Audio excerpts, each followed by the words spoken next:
بسم اللہ الرحمن الرحیم۔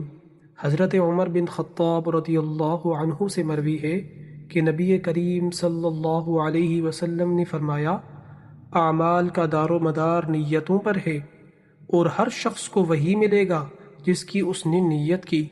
بس جس کی ہجرت اللہ اور اس کے رسول کے لیے ہو تو اس کی ہجرت اللہ اور اس کے رسول کے لیے ہے، اور جس کی ہجرت دنیا حاصل کرنے یا کسی عورت سے نکاح کے لیے ہو تو اس کی ہجرت اسی کے لیے ہے جس کے لیے اس نے ہجرت کی۔ صحیح بخاری حدیث نمبر 1۔ حضرت انس بن مالک رضی اللہ عنہ سے روایت ہے کہ نبی آخر الزمان صلی اللہ علیہ وسلم نے فرمایا، تم میں سے کوئی شخص اس وقت تک کامل مومن نہیں ہو سکتا جب تک وہ اپنے بھائی کے لیے وہی پسند نہ کرے جو وہ اپنے لیے پسند کرتا ہے۔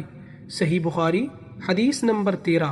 حضرت ابو ہریرہ رضی اللہ عنہ سے روایت ہے کہ نبی اکرم صلی اللہ علیہ وسلم نے فرمایا، جو شخص علم حاصل کرنے کے راستے پر چلتا ہے اللہ تعالیٰ اس کے لیے جنت کا راستہ آسان کر دیتا ہے، اور فرشتے طالب علم کی رضا کے لیے اپنے پر بچھا دیتے ہیں، اور زمین و آسمان کی مخلوق اس کے لیے دعا کرتی ہے۔